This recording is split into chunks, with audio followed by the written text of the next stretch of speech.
Get some light in here.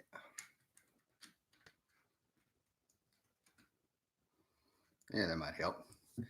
All right, good morning, guys. Coming to you from the kitchen of house, you know, of Mouse Manor, if you will, and stuff. And the video I'm about to talk, the stuff, the subject matter I'm about to talk about has actually been one of the most consistent, if not most popular, uh, questions I've been asked over the years doing YouTube. And it'll be in little live chats, or I would mention something and someone would be like, "Hey, can you talk about that more? Or did you find that comic books interfered with this? Or did you ever have huge problems, get into a huge fight, breakups over them and stuff?" So it kind of cracks me up that I'm about to do a video, live chat, whatever, live show, straight out of bed with a cup of coffee, about being a comic book collector and relationships. Number one, it was not the biggest thing for me to want to do this video because I always thought it was sort of there wasn't enough material to do a whole video. Not a big deal.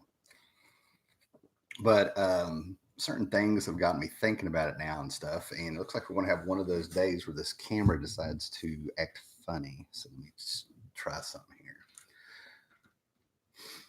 But anyway, but yeah, it's been asked a lot, and I feel like I'm doing something that would be on a lifetime, and it's so different for this channel for me to talk about this. But one of the things that I am is a very blunt person on subject on certain matters. It's not from being having a lack of compassion or anything like that. It's just to me that it's one of those very literal things. Hold on a minute. I see a problem.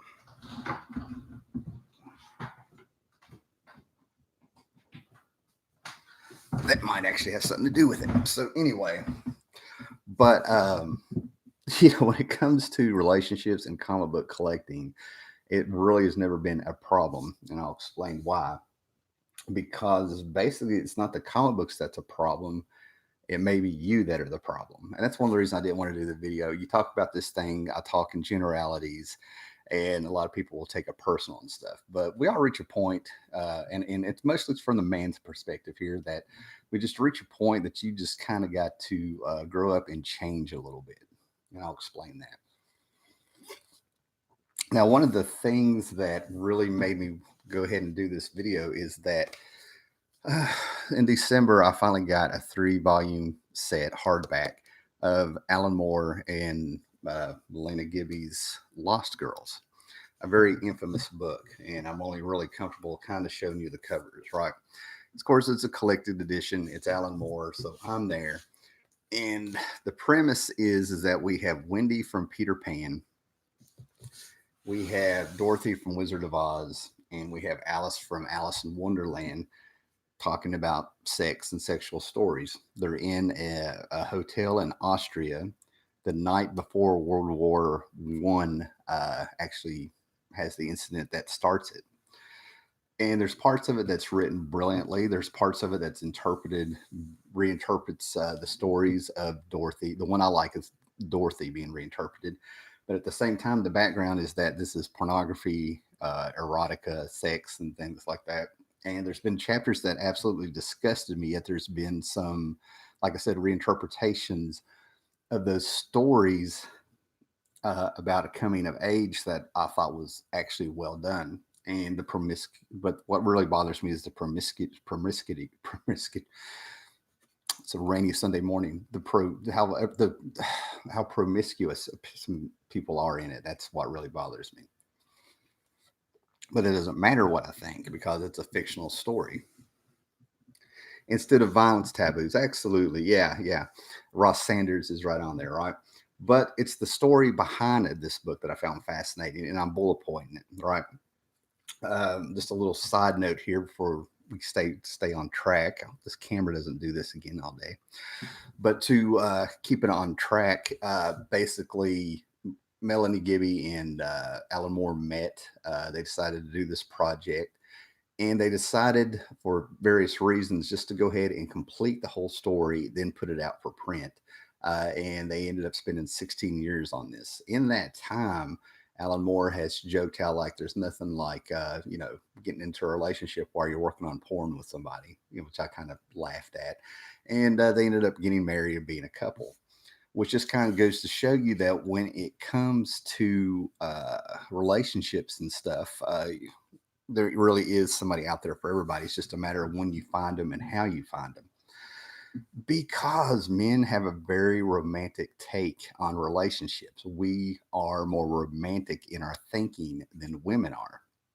And that's just the nature of the beast. Yeah, plus Ellen is a hippie, I think. Yeah, very bohemian lifestyle. That's how I kind of put it, right? So these two people met, did a project. The subject matter just adds humor to it, but they found each other. But the thing about it is I've sort of been asked to get to the point is has your comic book collecting or having your collection, all these other questions, being into this stuff over the years, has it ever interfered with the relationships? Well, yes and no. Um, yes, being a comic book collector, I've infamously retold the story a couple times of how, like, in high school, a year apart, I had two girls walk out of my house, and one never spoke to me again, right? Because of comic books. We were at my house, hanging out in my room. We were getting ready to go somewhere, and it was so funny because it was like almost two exact same incidents. I go to take a shower, I come out, they're gone. And my closet door is cracked open, and that's when I had my comic books and stuff there, right? Well, that wasn't because of the comic book collection. That wasn't because of me. It was because of them. I've always talked about the stigma of comics.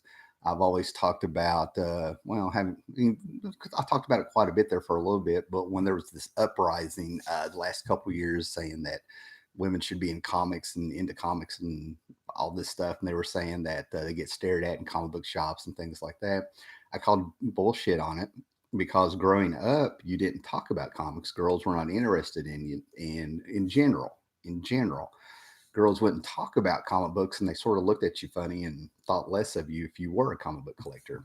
Now, another thing was is that this whole thing about not being welcoming into it, comic books have always had a stigma. Even as a man, it wasn't acceptable to read comic books for a while. You got judged. People walked out on you. They looked at you different. I got bullied a little bit here and there. I knew what it was. And in my mind, they were just missing out. Not a big deal. My son, who, believe it or not, is not into comic books, had a character or two that he sort of liked. Of all of them, it was like the Blue Beetle. And I can't remember what else he talked about, but I actually saw him try to tell a girl a story about something he read, and I had to kind of look at him and be like, they're not really interested, right? So even though there were girls out there reading comics, Sandman was the big one where it really opened up and we knew they were there. Even as guys, it wasn't acceptable to read comic books. So that's the whole deal. So that's what it comes down to. What I have done personally over the years is this stuff when it started going as mainstream as it can get with Big Bang Theory and the movies and whatever is I my fiance knows it's she we were friends years ago before we got together and stuff, but she knows I have dated a lot. The things I'm going to talk about and say is from being forged in the fire, just living life. I have dated a lot of girls, yet I've had probably 4 or 5 relationships. Big differences, right? And tie this into the comics here in a minute. Yes, get in the kitchen and make me a sandwich. That's my job sometimes. And yeah, we make each other sandwiches. It's awesome. What about the hobbies then that ain't weird than like soap operas? Yeah, I want to get to that, right?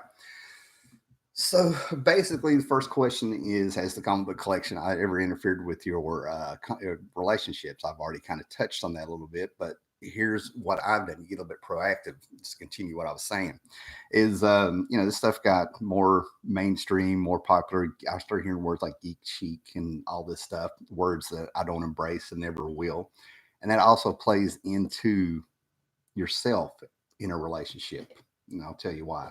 But basically, what will happen is that I would joke around. You keep it light. I'm like, oh, I got a deep dark secret, and you take them up the stairs, and I've had a few looks like, is this going to be a torture room or something? And I would open the door, and I'm like, here's my secret. I have a YouTube channel. I do this, and we move on.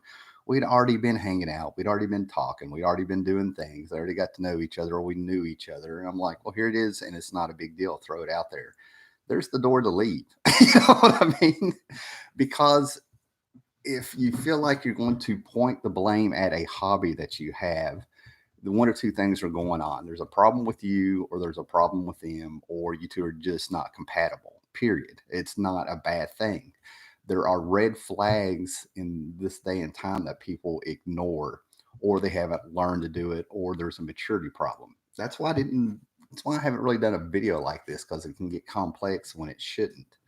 Um, so basically, right there, no, I kind of put it out there that this is what I do. It's part of me, not a big deal. And then we get to the point where we have to talk about the collector. Okay. The thing about it is what is more important to you? Your relationship with, a comic book collection, or a relationship with a person? We all, and that's where I think we get a lot of confusion. I think a lot of people want their cake and eat it too. Okay. Let's look at this right here. Ross Sanders is all over this one. So there's a lot of people that immediately kind of get. What I think they get is sort of an anger, like they've been judged or something for something they love and stuff like that, right? Well, you don't need to be with that person. That doesn't make them a bad person. They just sort of have a vision of what they want, or they know what they don't want. Um, so basically, what's more important, the comic book collection? And when I talk about this means is this in every aspect of your life? To me, you've got to be a well-rounded person. You got to have a bunch of interests, right? The last thing you need to really do is think you have to be in a relationship. Okay, you've got to be able to bring something to the table. All right. Like I said, I was forged in the fire. My dating history and relationship history has its high points, its low points, and it's never been the most graceful thing, because we're humans. You're supposed to get out there and make stupid mistakes. You are supposed to get out there and get burned and cheated on and have your heart broke, so that you figure out why you want in a relationship and what you want in one. One of the biggest things I've ever seen that just makes me shake my head, and I see it a lot, is when you're with somebody and you've been with them for a while, and all of a sudden you start getting super critical. What is happening is that you've been in a relationship for a while, and you're starting to figure out what you want and what you expect, and you're trying to change the person you're with, that you've learned what a relationship with. And that's what I'm talking about. One of the biggest things I think is that if you have a comic book collection and it's on your mind, is this going to interfere with, a relationship? Right there, it's time for a gut check. Um, of all things that I have been told that kept people interested, or I was complimented on, or we had talks and stuff, was my shoes. Do I have nice shoes? And I was told I had nice teeth. There comes a point where there is a stigma with the comic book collectors and some magic card collectors and Pokemon collectors and stuff. Unfortunately, I have seen these people. The hygiene is not there. You still have to take care of yourself, right? You've got to be a well-rounded person. You got to have other interests, and you got to take pride in show respect to yourself before you get respect from anyone else. I feel like in this day and age, I really feel sorry. I hate dating, and it actually gotten worse over the years. I come from a time in the 80s where I lucked up. I would take a bath. I would have my mullet nice and trimmed when I could. I'd have a clean T-shirt, and you would go out, and the biggest thing you had to do was look nice, keep your mouth shut. So, and things happen on their own. You know what I mean? And now we're in a day and age where it's social media, it's dating apps, um, a lot of ways to stalk people online, the Me Too era, all this stuff out here, the rise of feminism, the rise of MGTOW. And it really complicates itself, and it can really, it's like diagnosing yourself online if you're sick. That's why you need to go to a doctor, because if you get online, you're going to find all these things and think you have the worst thing ever. It's really complicated. And the basics that I see is people needs to let those things go and work on themselves. That's why this video was sort of up in the air for me to do, because it really doesn't talk about comic books. You know what I mean? Comic books is a symptom. It's a red flag. It's a guide for people and stuff, right? So basically, you got to have other hobbies. To me, this has been a hobby. You can love this hobby. You can have the posters up. You can have the T-shirts, but it's all in context and things like that. It's supposed to be a part of your life, not all of your life. Anything you do has to be in moderation, not just comic books. Anything, right? And I don't feel bad talking about this and calling some people out on it if I needed to, because some of the things I see online with a lot of people on Twitter and Facebook is that there's always this thing about being single. And I've actually seen some people, I'm not going to call them out because one of them has a YouTube channel, but you can just tell that the loneliness has really gotten to in their head.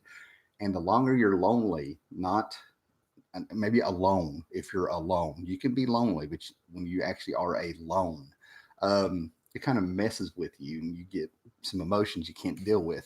That's your maturity, and it's your wake up call that you need to change things. But I've seen, people talk, I'm in the third wheel. I've got everybody seems to be dating and finding people and they're bragging about it online or in your life, or you're hanging out with people and you're the third wheel hanging out with them when they're just hanging out or on dates and stuff, right? And it messes with people. Well, you need to back up and take care of yourself and get dating off your mind. Go to the gym. If you're a guy, you got to do some physical activities. I personally hike, um, go to the gym sporadically, which I'm about to start today, I think, get back into it. Racquetball, anything, but I hike, I kayak, I go out there and try to do physical things. And then I also read other things besides comic books. You know what I mean? I dabble in art a little bit, read a little bit, and you've got to have other interests. You got to take pride in yourself. You need to be able to be all right being alone before you can be with someone, because even after you're in a relationship, one of the biggest pitfalls I've seen, at least with today's generation, and it's always been there, right? It's always been there, and maybe I didn't realize how widespread it was until we got the internet and stuff. Is that there's this thing, and I see it all the time, and it blows my mind. It's probably my biggest pet peeve where I, I could almost put my nose in other people's business, but it's these guys who go straight from mom straight to a marriage, and they've never lived on their own. They've never really done anything. I'm not talking about you've lived on your own in your 20s and you hit a financial bump and you got to go back home with your parents for a little bit to get back on your feet. And that's life. That happens. But these guys who go straight from mom straight to a wife, and they don't have a wife, it's a messed up relationship where they're just another kid in the house. The wife becomes their mother also, and then these women lose their minds and end up having affairs and stuff like that. And these guys don't get it. They're stuck at 17 like they're living with mom. You need to ask yourself, is that you? You know what I mean? You really do. The whole point of what I'm saying is that there is responsibility that you have to take in your own happiness. You don't need to get it in your head that you're going to romantically get in your head you're going to find the one, your high school sweetheart or the person you're meant to be with, and you don't have to change. Okay, and that you're going to find that one, and then you're going to fix yourself. You're going to be with this person. You're like, oh, I'm happy now. I'm going to go out here and take care of myself, and I got this over here. I got a piece at home, and I got this, and I got that, and then you're going to fix yourself. No, you got to fix yourself before you do it. You need to go out and you need to buy some nice clothes. I'm sorry, I know that for a lot of people that are hearing this, they're like, well, that they can't take me for who I am and what I am, that I don't need to be with them anyway. No, they are looking for a quality person. Okay. Um, that takes pride in themselves. That tells them a story. I'm not even going to act like I know what goes through a female's head, but I can be in the ballpark. Um, but that tells a story about how you take care of yourself. You take pride in yourself. It tells them a whole other story. You feel like that this is something that's petty and doesn't really count and superficial and all this stuff. No, it tells a story, and you should also pay attention to it. Like, is do I respect myself? Do I take care of myself? What we got here? Okay, Ross Sanders is all over this.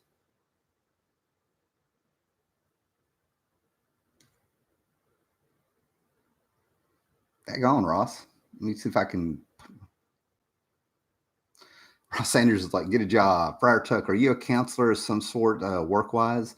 Um, Friar Tuck, I am a social worker. I have been trained in some counseling. I have received counseling before, but what I do is sort of an informal counseling, to where when I see that people have reached a certain point in crisis or just personally, I hook them up. I hook them up to licensed professionals and stuff. Plus, I've also just lived life, had friends, and was a bartender. I'm not saying that makes me qualified for anything, but at the beginning of the video, like I said, I've just lived a long life and was forged by the fire in this, and had a lot of friends who had a lot of problems, and good times. A shirt or a suit? No way to. Okay, wait a minute. War Smith Scotty, losing 110 pounds was the best thing I ever did for my confidence. That's the word, confidence. I was able to create meaningful relationships, not just romantic ones, but at work and school as well. Now, that's what I'm getting at here. With War Smith Scotty, he put in a paragraph changes in his life he made and what happened and the good things came out of it.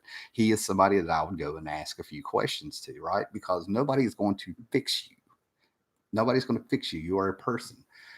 When it comes to people and relationships and things like that, this is not an assembly line. Okay. It's not me putting in three screws on some piece of metal and the assembly line going down to the next person. People don't fix themselves like that. And the word fix yourself, I got to remember, talking to people, is that it's not that there's anything wrong with you. It's that you haven't reached your potential of what you could be. This is all in there. Think of a great Michelangelo statue. You know what I mean? And that starts out and it's just a great big huge white piece of marble. The statue was in there. He just took away the things that didn't need to be there. You follow what I'm saying? That's how you should look at yourself. You've got to respect yourself, feel good about yourself, or somebody else can. Don't expect people to do that for you. It's great to get praise, it's great to get compliments, but that's just a reflection of what you're doing is right. You know what I mean? People think that. Oh, this person sees something in me. Now it's great to have friends that are supportive. It's great to have family that is supportive, and it's great to have you know, constructive criticism from them to your friends. One of the biggest aspects of what I think is missing for a lot of young men, besides not having a father at home, is the fact that one of the greatest things that happened to me is I moved when I was 13. I moved next door to a girl I had just met who was older than me a couple months before that at the movies, just hanging out, picking on them and stuff. I ended up moving in beside of her, which we both laughed. It was like, you got to be kidding me. And I ended up having what was probably my best friend through high school was a girl about a year or two older than me. A boy needs to be around a girl to get comfortable around them, learn how to talk to them, understand how they think compared to how we think they think. It's an education socially. And I wanted to admit that, being teenagers and all that stuff, we had such a good relationship, and her family picked up on what was going on in my house. I've never made a secret that I came from a pretty rough home, that I was the only boy they would let me hang out so long that I could stay alone with her while they went out and did stuff. Unfortunately, there's a couple times we ended up fooling around over those years, but we were teenage kids. You know what I mean? I mean, so yeah. What we got here? Ross Sanders. I meant over a suit. I got you. Edward Slayer. Have you read the Slayer comic book from Dark Horse? I've got the I've got the first issue of that with the Eric Powell cover of a Slayer comic book. I don't know if that's the same one. But I dig Slayer. Slayer is the band that scared the hell out of me in the 80s when I heard Rain and Blood for the first time. It scared me to death. It took me a little while to come around to them. And I've got a buddy who owns a tattoo shop, probably about 30 minutes away. But when he was in Knoxville, he ended up tattooing the guitarist for Slayer. And he's got a great story about getting backstage and stuff. He's got pictures to prove it and stuff. Great guy. Where are we at here? No, but is it okay? I'm no hermit. Friar Tuck, you seem to know how to get your point across. I believe in your career that you should be in. Well, thank you, Friar Tuck. Appreciate it. Like I said, I'm not coming at this, career wise. I'm just talking like a guy who's been forged in the fire and has, unfortunately, a lot of experience, good and bad, with dating and stuff, right? And I've been asked this for a while.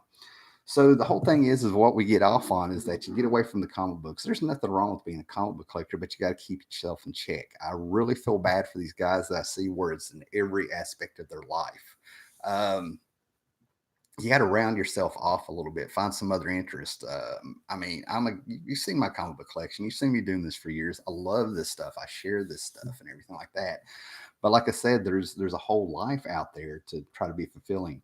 The other thing I kind of want to put out is if you get on that journey and you find things that you like and don't like, and you build your confidence up and you get into them, you know, it's a cliche, but life's a journey, not a destination. You always need to be improving yourself, or doing these things, doing this hobby. Because let's say you get into a relationship, right? I am a firm believer of a relationship is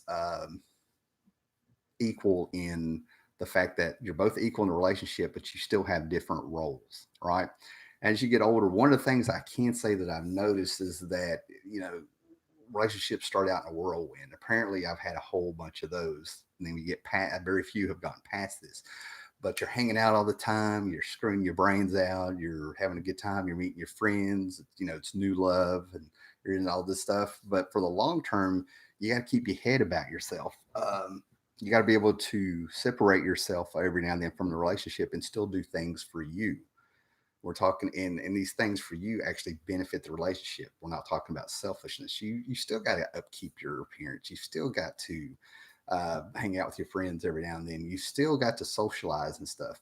Because what happens is, what I have found, and anybody in the world can correct me on this, is that women also need that time away to think about the relationship, process the relationship with their friends, talk about it. You got to give them some time to miss you. And once you're in a relationship, we hit slumps and stuff where you've caught yourself hanging out the house for 2 weeks, and y'all might be eating snacks, watching TV a whole lot, or work's got you too tired to do things. Things happen.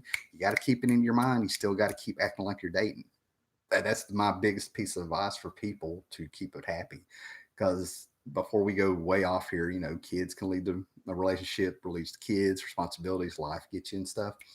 Dude, you got to keep yourself up, and you have to put an effort in there. That's why I hate these guys that go straight from mom straight to a wife, and all of a sudden the wife is more of a mom. You got to keep it. You got to spice it up. You have a responsibility to it. Now, the next thing I want to get at is both of you need personal space. Yeah, and that's where your hobbies come in, right? You can be in the same house, but there's every now and then there's a night you got to check yourself. You can't check out of the relationship. It's always kind of got to be in the back of your mind without it eating up your mind. You know what I'm saying? There's a balance there. You're in a relationship. You can get comfortable. You guys can be yourselves around each other and stuff, right? So I don't want to like act like you've got to be constantly looking at a checklist and stuff, because believe me, I'm not perfect. You got to be receptive for when you're screwing up. They'll try to tell you, but it's very subtle. Yeah, so, right. But you have the right to also put in things that might not be making you happy, or things like that. And that leads into what I'm talking about, the big red flags, right? In this day and age, red flags seem to be a thing where, like, I mean, I've done things where I've traveled hours to keep a relationship going. I know people who have also had long, long distance relationships and stuff. I mean, there's things that people can do to where you meet that somebody, and the circumstances might not have you there, right? But at the same time, you end up working on the relationship and you start ignoring the red flags. And now the red flags means you got to understand you're willing to put your time, your money, and everything in there. And hopefully by this time, you have self respect, self awareness, and things like that. And you don't have that desperation of wanting to be into it. You get into this romantic idea of like, well, the more I suffer, I'm doing it for the relationship. I'm proving myself to her and stuff like that, right? There's times and places for that where you stick through the thick and thin. But what you've done is that you ended up. Um, there's a saying in the social work: don't work harder than the client on getting things for them. Uh, Make sure that you're with somebody that's putting in equal to what you're putting in with the relationship. That's a big red flag. Are they working on the relationship as much as you are? Are you giving more than they are? Um, because I tell you what, probably one of the cruelest things I want to say in this is that I'm a firm believer that 9 times out of 10, a, when a relationship has ended, it's because they have waited till they have killed the emotions inside themselves, and they got somebody waiting on the wings, or somebody they're waiting on. And that's when guys are felt all high and dry and they lose their minds. It's not right uh, from our perspective, but on their perspective, they're taking care of themselves. Okay, you know what I mean? I mean, it's where, and I lost some people on that. I guess I did have a female or two watching, right? But I could sit here and name off things that guys do. Like if they do cheat, they are idiots. They end up. That's when they do the thing where they start taking care of their appearance out of nowhere, and that's a big telltale sign. They bought new underwear. All of a sudden, they're dressing better. It's stupid, right? You don't want in on these things. If you have ended up in a relationship to the point that you, the infidelity is coming up, that's a big red flag. Big red flag. And you would not believe how many people don't see that, including me in the past. All right, what we got here?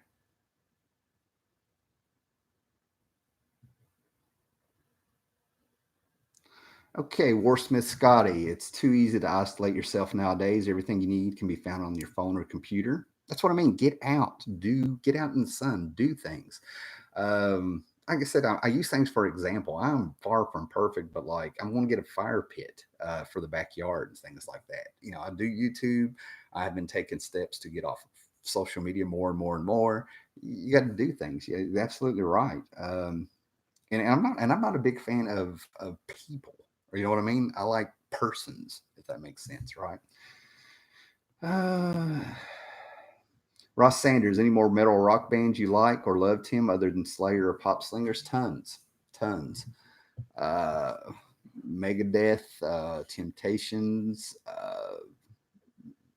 Iggy Pop, rock, David Bowie, um, especially the is it, you know, the 70s glam rock stuff like that. I'm all over the place with it. But one of the bands I've just discovered, and I do not understand how I did not know about them in the 80s when they were around, is Spacemen 3. They have a song called Revolution that I freaking love. I feel like that's the state of Virginia right now. And actually, I'm going to go see Thursday. I'm going to be going to Asheville, North Carolina, and seeing a band called the Dead South, which I can't stand bluegrass, but these guys are like, I don't know what you would call it, outlaw bluegrass or something. They're fun and tell some good stories. They don't have the twang, and they don't have the nays. They don't sing nasally and stuff. Friar Tuck, good bartenders tend to be therapists. That's what happened to me. I was very young and was holding down two jobs and ended up being a bartender for a while. And that job felt like it lasted forever because of everything that was going on. Making out the comic book purge, going fine. Career versus romance. Career versus romance, that's a whole other topic. There's no way to get that and stuff, but there are times where sacrifices need to be made, where the career needs to take priority, in my opinion. But you've got to keep yourself in line to where you can look at a boss and say, I got to go, I got to take care of my family. Women, I work in social work, right? This is what I've seen, but it's much easier for a female to get off work than it is for a man. I don't know, that's not right, but it's there. And I don't want to be dismissed for saying that, you know. Okay, then what was it I was going to say here? Oh, I lost my train of thought. I had something else I was going to bring up. But the red flags and stuff, you don't need to, this is what I was going to say. The biggest red flags, I think, what you get when you're dating, um, the whole deal about it is that there's a first date. There's things out there you do have to protect yourself from. Now there are things that females have to protect themselves from. Right. So I don't want this to be one sided. But dating, there's a lot of throwing caution in the wind. A lot of people are young and immortal and optimistic and stuff, and that's all good. You got to have that, but then there's reality that you also got to put in the mixture there, right? You got to protect yourself, right? Um, I have friends, and they are my friends, so I can say this and stuff. But I have friends who two of them went out with a bunch of their friends I didn't know, and this was one of my first wake up calls. But they came in and they all emptied their purses out with me sitting right there, and they were counting up swizzle sticks, and I didn't know what was going on. But there are girls out there who are out there just playing games and getting attention and having a good time and stuff. and they had a contest to see who could get the most swizzle sticks, the most free drinks that night from different guys and stuff, right? You got to be aware that things like that are out there. It's all in context, and then you got to think about where you're trying to meet people at. This is why I'm really down on online dating. Yet I've got a friend who met somebody 5 years ago online through a dating app. I actually drove him to meet her for the first time, and I just found that they got married last month. So it's all about what you. It's like I said, it's all about what you can handle and what you think and how open you are to things and what you're comfortable with. And that's why even a video like this may not help you, because it's all about you and who you're meeting there and stuff, right? But you got to look out for the red flags big time. You got to realize you get this romantic idea or you think this is going to lead to a relationship and you're not gauging the other person correctly. There's little telltale signs. Now, if you really want to get deep into kind of getting to know somebody and stuff, hopefully life experience will kind of like show you tricks. Two things that I have felt has always been accurate, as petty as they are, and I kind of got to be careful because with key locks and stuff, you don't really have much of an excuse for this sometimes. But the thing is, it's like you open the door, or you pick up somebody for a date, you open the door on the passenger side, you let them in, you leave your door locked on the driver's side, and if you see them in the time it takes you to walk around, and you see them open the door for you before you get there, that's a good sign that it's a keeper. Okay, if you sit down with somebody and you're sitting there having dinner and stuff, and all of a sudden they're talking about their ex through the whole thing, you might as well ask to go Dutch and get out of there. It's all about how willing you are to give somebody a chance and what you've seen. There's things that just end it with me, you know. So that's what I mean. It's got to be red flags. You got to be looking at this like it's a scout. The first date is actually like scouting. You know what I mean? And in my opinion, you got to check things out and keep it light. The biggest thing I really want to tell people positively is that keep it light and have some fun. The more this is one of those topics, the more you talk about it, the more you're just like, oh my God, this sounds so complicated. Keep it light. And this is the part where you can be yourself. Now, here's what's important. You've got to take care of yourself. You got to be well rounded. You got to make yourself happy before you get around somebody else. Because what you're going to find is that you're not going to have those awkward moments, or you're not going to be uncomfortable and try to figure out how to talk to somebody and what am I going to talk about and stuff like that. You end up finding yourself being very light, and you can find yourself being witty and charming in ways you didn't even know you were capable of. Right? That takes time, and you got to socialize to get that way. You're going to put your foot in your mouth. You're going to look stupid. Not everything you say is going to be good. And every now and then, you've kind of got to just kind of let go and get comfortable with it. One of the biggest things that I had to work on, a lot of things like that, is people who are comfortable in their own skin. That's what you're trying to get there. And that comes with the confidence and doing the things, getting rid of things, or working on the things that make you self conscious. When you get rid of all those things or you make peace with them, all of a sudden this thing becomes very easy, because what happens is once your confidence levels rose, I've never been able to put my finger on why this happens or how it seems they know, and I've always figured out it's just how I carry myself. But you go through a dry spell, and then all of a sudden you go out with somebody, it seems like, and this is dating wise, but it seems like one, two, three other girls will all of a sudden be interested in you. And I've never figured out how that timing works, how that happens. All I can figure out is that you've hit that sweet spot where you're comfortable in your old skin, you're talking, things are going all right, and you've kept things light. And it happens. That's what I'm trying to say. You got to hang in there. Me too. People, yes, too small. I just rather read and write, exercise than go out hunting or other male bonding crap. There's nothing wrong with that. That's what I'm getting at. Now, the other thing is, I wish I took notes. These things are popping in my head as I read these things, though. But the thing about it is I think one of the biggest red flags. There's nothing wrong with wanting to date and wanting to go do these things. It's when you reach a point that it's all you're thinking about and you think that's what you need.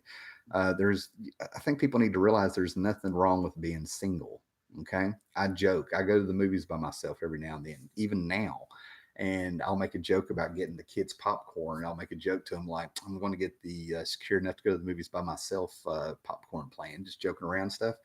You really don't need to be in a relationship. You can want to be in one, and you can want to be with somebody, but it's when you feel that need that you have to have it to where you kind of come off nuts and desperate. And there's people who don't have that need or want, that don't want to be in a relationship, and there's nothing wrong with that. You've got to get it through your head. There is nothing wrong with not being in a relationship. You put pressure on yourself to be in one, and you're just not going to be there, or you're going to be with somebody that's not much of a challenge, not much of a quality, not much somebody that's very suitable for you and stuff, right? Paulo Costa, I like going to the movies if it's by myself. Yeah, a lot of times there's a lot of movies like that. Yeah, I'm a mix of it. There's movies on, the smarter the movie, the more I want to be myself watching it. Yeah, yeah, the chatter and stuff, right? So that's what I mean. This is just sort of like just a way to start getting thinking. The bottom line, everything that I'm talking about, it all starts with comic books aren't the problem unless you're not into moderation of them. You follow what I'm saying? The problem may not be you, it may be them. And if it's not them, it just means you two aren't compatible. No blood, no foul on anybody's part.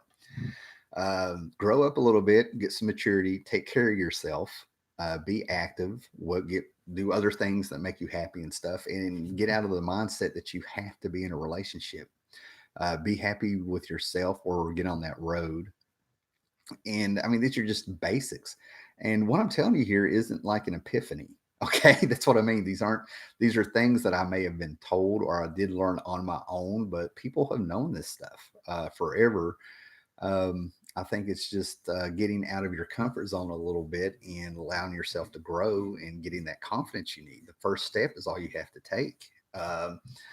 And once you get comfortable in your own skin and you've got a little bit of self respect for yourself and things like that, things tend to happen on their own. That starts attracting people like, I hate to say it, but like a flower. You know what I mean? Never thought I'd use that metaphor there. That comparison there. But and that's the part I can't put my finger on. It's unpredictable. You never know what you're going to do. Now, meeting people. Now, this is the one that I'm going to put out there. You got to use your head on this also, right? Because this is the one that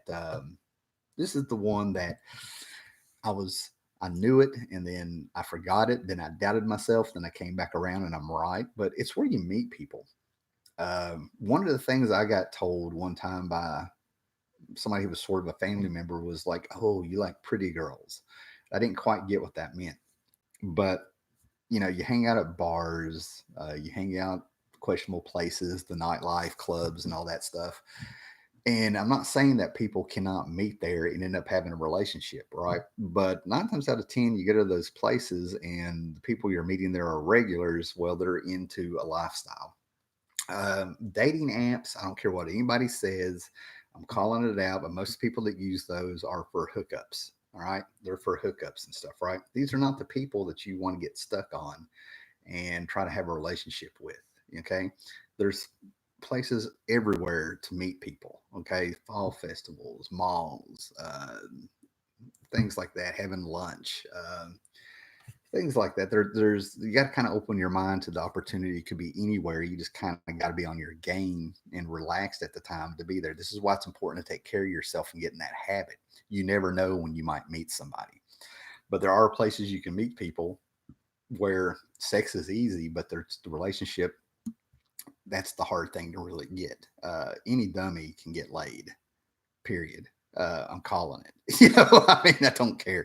Any idiot can actually get laid because everybody else has been with that person. You know what I mean? I mean, not getting judgmental here and stuff, but that's the trapping. That's the trapping. You got to get it through your head that, sex is easy. It's the relationships that are hard to get. I met my ex college in the UK where I'm from when I was in my teens. Yeah, that's what I mean. These things are, I don't want to put everything and everybody under an umbrella. You can meet somebody in a bar and maybe that person just happens to be out with their friends that are not regular bar attenders. You know what I'm saying? They're not the bar flies. I'm trying to be very nice here because I've seen things, you know. So but the thing about it is just to get the red flags up and try to take a few minutes to get to know the person a little bit and decide why you want to be in a relationship and what you want out of it and what that other person's expecting to, right? And have fun, keep it light. But just be careful out there. Don't get so, don't let yourself get into such a shape that you're going to let the wrong people in that are not good for you because you will be totally susceptible. And I want to go, and you can look this up online about, I don't know, 20 minutes up the road, and then probably about an hour past that. But this dad met a stripper. I'm going to go dark here, man. Took the stripper home. He had a 30-year-old son on disability or whatever for some reason who sat around and just played video games all the time. Took her home. She ended up sleeping with the dad and then seeing the son on the side because he had a check, and she ended up killing him, you know, cut his head right off. And they just did the sentencing not too long ago. I know we're going dark and extreme and stuff out there, but I'm telling you, man, you got to be careful out there. What do we got here? Romance and sex. What the fuck? Yeah, that's what I mean. I mean, we're going dark there. It's a worst case scenario and stuff. But being lonely for too long and not working on yourself and things like that, it does have an effect on us as men. And nobody really teaches us things or talk about things as we're growing up, which is why I think the best thing over in the world happened to me is one of my best friends was a girl growing up. So get in perspective. So I'll take a few questions, guys, and then we're going to wrap this up here. I got a few things to do today. What we got? Edward 2962. People in general are attracted to folks who are confident. There was a joke on Married with Children show where a character said, "If you think you're hot, other people will think you're hot." Yeah, yeah. And once you get confident and you get these things and stuff, you're still on a journey, man. You got to learn moderation. You got a newfound confidence that you may have never had before. You may act like a jerk some days and you may catch yourself. It's a journey, man. I mean, it never really ends. You always end up learning. This is why I talk about people learning about themselves and going on. You do reach a plateau, but every now and then you're going to catch yourself, right? I mean, if you've lived your life being a wallflower there and all of a sudden you're out there and you're getting attention and stuff, there's going to be times it goes to your head. There's going to be times, but remember humility. There's nobody's going to, you're shaping and molding yourself for quite a while after you start learning your potential and stuff. What if you are both different rock or pop fan? That's between you guys. That's part of the relationship. What are you willing to put up with?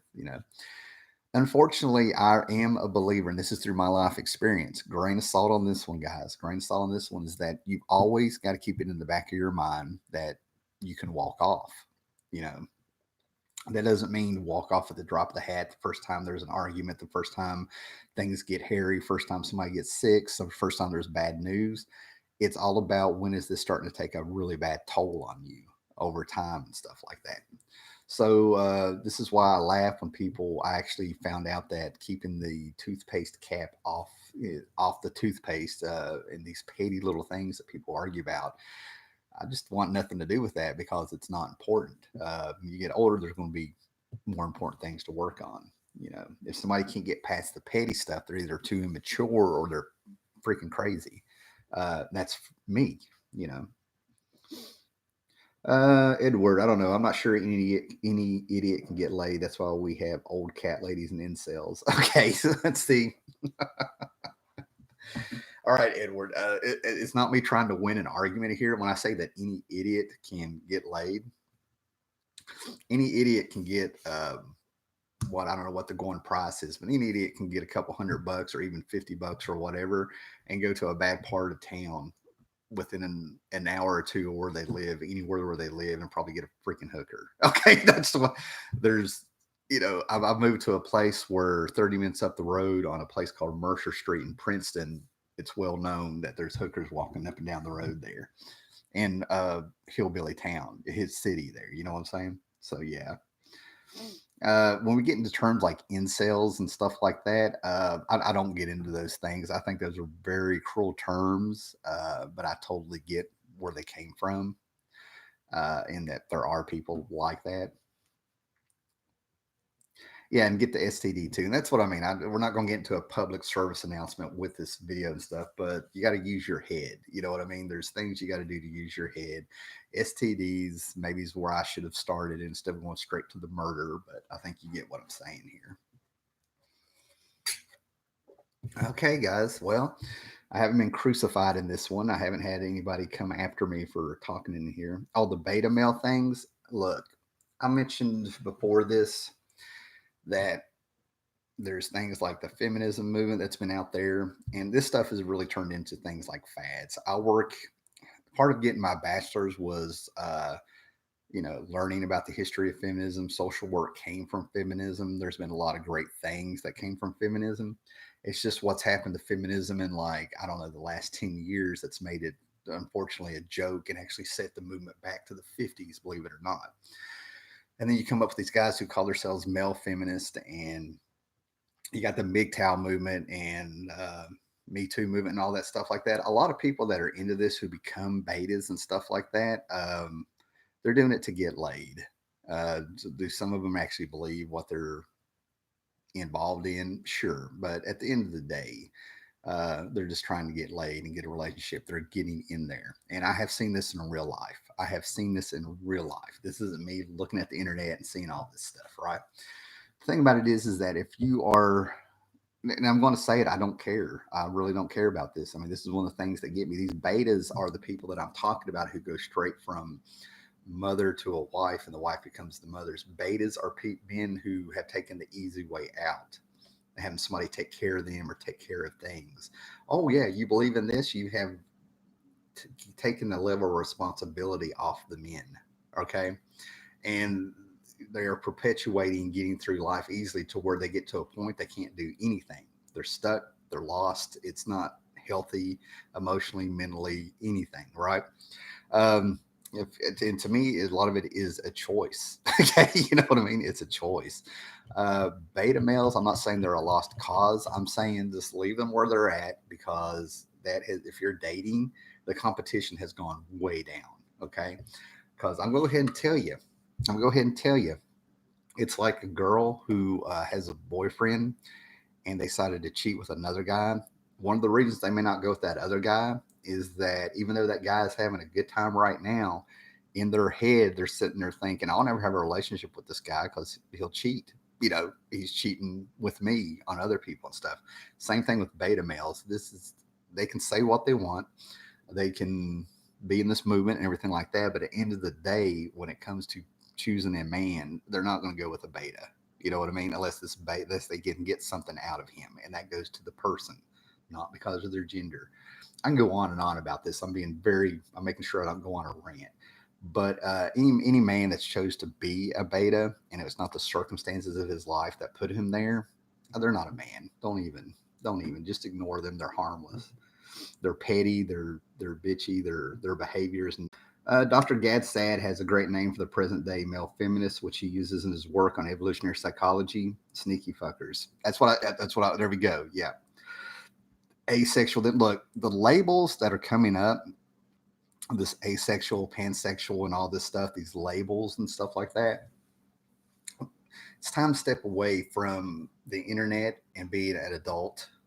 Okay, if you're stuck in all these labels and all these categories, and this is how people describe themselves, and this is how they want to be known, life isn't about just holding on to your little ball here and refining and chipping on how people perceive you, because how you're perceived and what you really are is not the same thing. And when you're worried more about your people's perceptions, you do not become the person that you are. So getting into these little categories about what people want to sleep with and how you do this and how you do that, that's not real life. They can bring it in real life. They can get with their friends and be cute and play and talk about it and sit around and giggle and all this stuff or whatever the hell they do. But where are they now? What are they getting out of it? Nothing. Live your life, improve yourself, Get your head back together. Don't get into this petty little stuff. And you want to find somebody that you can look at. I like to say normal. You can find people normal, but the truth is that sometimes you just find somebody as neurotic or crazy as you in your own little way. You know what I mean? Thus, we get back to Melanie Gibby and Alan Moore that I talked about at the beginning of this, right? Okay. I'm a metal fan, not a head. Yeah, right. But yeah, getting caught up on this whole labeling thing and pansexual stuff and asexual stuff and all that stuff. That's part of the problem with why there's so many people out here messed up and don't know who they are and out of shape and don't take care of themselves. And it's one thing to be young and stupid and eventually grow up, but this is some of the most self-destructive things I've ever seen for people emotionally and mentally, in my opinion. I also could go in there and get my cane and get back to like waving my cane, telling these kids get out of my backyard. But nobody falls for this crap. I mean, no, don't fall for this crap. It's one thing to stay online a whole lot, but it's another thing when you let that drama fill a hole in your life. That's how I feel about it. Twitter is a garbage place, and it blows my mind how so many people have so much time to be on there. Old man yells at a cloud then. Oh, that's even better. That looks even crazier, because I know what cloud you're talking about, but I'm just saying, that's hilarious. All right, guys, we are at 56 minutes and 3 seconds and 4 seconds and stuff, right? But I think you get the point. Did this video because it really has been one of the most consistent questions to come up over the years on here. And I actually had a few people flat out say, do the video, get it out of the way. I'm probably going to get off here and think about 50 other things I could have said in this video, but this isn't a Lifetime channel, So I mean, if you end up having questions or you actually want a follow-up video on this with your questions and stuff, come back after the video is uploaded, put them in the comments. If there's enough there to do another video, or if there's something where I'm comfortable with feeling like I am a little bit knowledgeable with it, and I can be responsible with what I say, I'll do it. What other men that bully other men then? Well, that's Ross Sanders. That you have a lot of questions, and that is a loaded question. I can come up with many things about men who bully other men. There's many reasons it could be in there.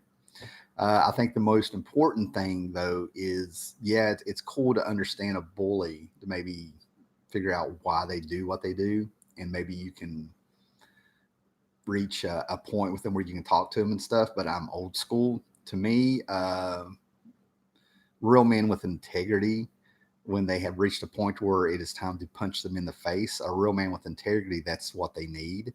And they can say, I had that coming. So when it comes to like bullies and stuff like that, why other men bully and stuff, that's a huge question. But a lot of it, I'm gonna go ahead and tell you, a lot of it has to do with in nowadays. A lot of it has to do with fathers not in the home and not allowing little boys to be little boys. That's where a lot of it comes from. But but when it comes to bullying, I'm not really going to get too much further into that and stuff. I worked in schools for 5 years, and I totally have laid eyes on what's going on with kids today. Ross Sanders, insecure fuckers that are alphas. Yeah, and that's what I mean. They're out there. There's a lot of reasons why people bully and stuff like that, but sometimes it's a lot of men trying to be alpha. Okay, because there's I mean, it's don't just blame. I don't put all the alphas out there in out there and stuff, right? Sometimes you have to learn how to take up for yourself. People don't get that how much violence. I don't know what it's like completely today and stuff, but unfortunately, being a man, they don't get how much violence we have to face, and it really blows my mind how it's shocking to some of this younger generation how things can get that way. You gotta understand. You gotta understand a while back. Oh, do I want to do this? Okay, when I said that two people in a relationship that are equal with different roles, You are a man. You are supposed to be a protector. You know what I mean? It doesn't mean that you go. It doesn't mean you go out and you see women as something that needs to be saved. If you have a mother who unfortunately, um, was a victim of domestic abuse, and you witnessed this or you knew about this, that can mess you up in life without you ever really realizing it. And all of a sudden, you start having a view of women that you didn't even know that they all have to be saved. Okay, you know what I mean? That's no. It is not your job to fix somebody else, no more than it is their job to fix you. And you get into this bullying part and things like that. But when you get into the roles of it, you're a man. Okay, you defend your family or whatever. Oh God, this is what kills me. They try to say that the world is changing, that this is changing. Well, they can't have their cake and eat it too. Okay, they cannot have their cake and eat it too. They cannot pick and choose your role. You have to know who you are. You have to know what your role is, and the person you're with has to know what your role is going to be. And that's where you put in to the relationship. Edward, it's a topic, but when you do another video on Planetary, what Edward is talking about is that I think I made it through the first 15 issues and some assorted one shots and stuff of a comic book called Planetary. And I made it up to, I think, issue 15. Edward, if it makes you feel better, I have been thinking about finishing that, just simply to finish something that I started. I know it's been a few years. Not a lot of interest was shown in those videos, yet it seems like the people who watch those videos are pretty dedicated to watching them. You know what I mean? I don't know. I don't know if there's enough interest. It's been on the back of my mind for the last 2 or 3 months. But they're not objects. Objects they are. I don't know what you're saying, Ross. Well, this is quite specific video title needed to click. That's Tommy Sarkinian. Okay, Tommy, I don't think I've seen you over here before and stuff, but you've shown up towards the end here. I about went on a rant on something else here. So we're going to end it here. Thanks for everybody that popped up. Happy excellence each other. Have a great week. And hopefully your 2020 is going well so far, man. So we will catch you later. Again, if you didn't want a follow-up video to this, or you have other questions after you watch this, after it's loaded up and it's not live anymore, I'll do another video if there's interest and we have questions I feel like I can responsibly talk about and stuff, right? If not, hey, we got this out of the way. Okay, guys, later.